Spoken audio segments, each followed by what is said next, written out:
Friends அனைவருக்கும் வணக்கம். இன்றைக்கி நம்ம சேனலில் என்ன ரெசிபி பார்க்க போகிறோன்னா, ரொம்ப சிம்பிளாக சூப்பராக ஒரு மட்டன் பிரியாணி ரெசிபி தான் ஃப்ரெண்ட்ஸ். இதுக்கு முதல்ல நான் இங்கே 2 கிளாஸ் அளவுக்கு பாஸ்மதி அரிசி கழுவி ஊற வச்சுருக்கேன். 1/2 கிலோ அளவுக்கு மட்டனு, மசாலாக்காக 1 இன்ச் இஞ்சி, ஒரு பெரிய சைஸ் பூண்டு, 1.5 இன்ச் அளவுக்கு பட்டை, 7 லவங்கம், 12 முந்திரி பருப்பு, கொஞ்சமாக தேங்காய், 1/2 டீஸ்பூன் அளவுக்கு சோம்பு, 10 பச்சை மிளகா, தாளிக்கிறதுக்காக 3 டேபிள் ஸ்பூன் எண்ணெய், மசாலா ஸ்பைசஸ்ஸு, அதுக்கப்புறமா மஞ்சள் தூள் கொஞ்சமாக, உப்பு உங்கள் ருசிக்கு தகுந்த மாதிரி, ஒரு 1/2 கப் அளவுக்கு கெட்டி தயிர், கொஞ்சமாக கொத்தமல்லி, கொஞ்சமாக புதினா, 1/2 எலுமிச்சை பழம், ஒரு தக்காளி, 2 பெரிய சைஸ் வெங்காயத்தை நீளமாக கட் பண்ணி வச்சுருக்கேன்.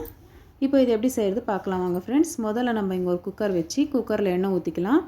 எண்ணெய் ஊற்றிட்டு நம்ம எடுத்து வச்சுருக்க மசாலா ஸ்பைசஸ் எல்லாம் போட்டுக்கலாம். இதெல்லாம் கொஞ்சம் பொரிஞ்சு வந்ததுக்கப்புறமா நம்ம கட் பண்ணி வச்சுருக்க வெங்காயத்தை சேர்த்துக்கலாம். வெங்காயத்தை நல்லா வதக்கி விடுங்க ஃப்ரெண்ட்ஸ். கொஞ்சம் கலர் வந்ததுன்னா நல்லாயிருக்கும். பாருங்கள், நல்லா வெங்காயம் இந்த அளவு வதங்கி வந்ததுக்கப்புறமா நம்ம கட் பண்ணி வச்சுருக்க தக்காளியை இது கூடயே சேர்த்துக்கலாம். தக்காளி கூட கொஞ்சம் நல்லா வதங்கி வரட்டும் ஃப்ரெண்ட்ஸ். நம்ம மசாலா அரைச்சிடலாம். நம்ம எடுத்து வச்சுருக்க தேங்காய், பச்சை மிளகாய், இஞ்சி, பூண்டு, சோம்பு, பட்டை, லவங்கம், முந்திரி இதெல்லாம் சேர்த்து நல்லா நைஸாக அரைச்சிக்கோங்க ஃப்ரெண்ட்ஸ். இப்போ பாருங்கள் ஃப்ரெண்ட்ஸ், தக்காளி இந்த அளவுக்கு நல்லா வதங்கினதுக்கப்புறமா நம்ம அரைச்சி வச்சுருக்க மசாலாவை அது கூடயே சேர்த்துடலாம். இந்த மசாலாவில் இருக்கிற பச்சை வாசம்லாம் போகிற வரைக்கும் நல்லா வதக்கி விடுங்க ஃப்ரெண்ட்ஸ். கொஞ்சம் அது எண்ணெய் பிரிஞ்சு வர வரைக்கும்.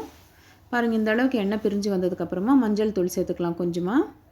இப்போ நம்ம கட் பண்ணி வச்சுருக்க கொத்தமல்லி, புதினா சேர்த்துக்கலாம் இது கூடயே. இதை சேர்த்துட்டு இது ஒரு வாட்டி நல்லா வதக்கி விட்டுருங்க ஃப்ரெண்ட்ஸ். இப்போ இது நல்லா வதங்கினதுக்கப்புறமா நம்ம எடுத்து வச்சுருக்க மட்டன் இது கூடயே சேர்த்துக்கலாம் ஃப்ரெண்ட்ஸ். மட்டனில் தண்ணி இல்லாத மட்டன் மட்டும் சேர்த்துக்கோங்க.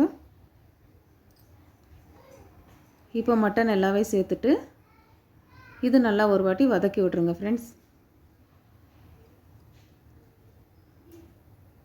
இது கொஞ்சம் வதங்கினதுக்கப்புறமா உங்கள் ருசிக்கு தகுந்த மாதிரி உப்பு போட்டுக்கோங்க ஃப்ரெண்ட்ஸ். நான் இங்கே ஒரு 3/4 டேபிள் ஸ்பூன் அளவுக்கு கல்லுப்பு சேர்த்துருக்கேன். இப்போ இதை நல்லா மிக்ஸ் பண்ணிவிட்டு இதுக்கு 1 டம்ளர் தண்ணி மட்டும் ஊற்றிக்கோங்க ஃப்ரெண்ட்ஸ். ஊற்றிட்டு இது கேஸ் மூடி போட்டுட்டு ஒரு 5 விசில் வர வரைக்கும் வேக வச்சுக்கோங்க மட்டனை.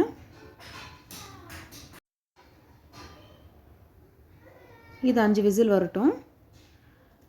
நம்ம நார்மலாக வீட்டில் யூஸ் பண்ணுற சாப்பாட்டு அரிசினா 1 கிளாஸுக்கு 2 கிளாஸ் தண்ணி ஊற்றினா கரெக்டாக இருக்கும் ஃப்ரெண்ட்ஸ். இது பாஸ்மதி அரிசின்றதுனால 1 கிளாஸுக்கு 1.5 கிளாஸ் தண்ணி ஊற்றினா போதும். இப்போ பாருங்கள், மட்டன் நல்லா வெந்திருக்கு. இப்போது மிச்சம் இருக்கிற இன்னும் 2 கிளாஸ் தண்ணி கூட சேர்த்துடலாம். சேர்த்துட்டு இது நல்லா கொதிக்கும் போது நம்ம எடுத்து வச்சுருக்க கெட்டி தயிர் சேர்த்துக்கலாம்.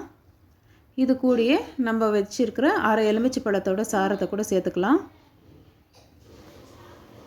இப்போ தண்ணி இந்த அளவுக்கு நல்லா கொதித்து வரும்போது நம்ம கழுவி ஊற வச்சுருக்க அரிசியை இது கூடயே சேர்த்துக்கலாம் ஃப்ரெண்ட்ஸ். நான் இங்கே 2 கிளாஸ் பாஸ்மதி அரிசி எடுத்துருக்கிறதுனால 3 கிளாஸ் தண்ணி மட்டும்தான் ஃப்ரெண்ட்ஸ் சேர்த்துருக்குறேன்.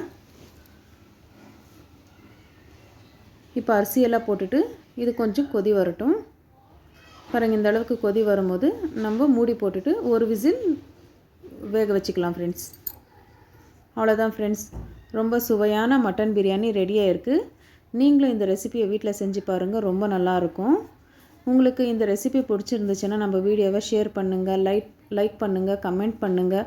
மறக்காத நம்ம சேனலை சப்ஸ்கிரைப் பண்ணிக்கோங்க ஃப்ரெண்ட்ஸ். உங்கள் சப்போர்ட் எப்போவுமே இதே மாதிரியே இருக்கட்டும். ரொம்ப நன்றி ஃப்ரெண்ட்ஸ்.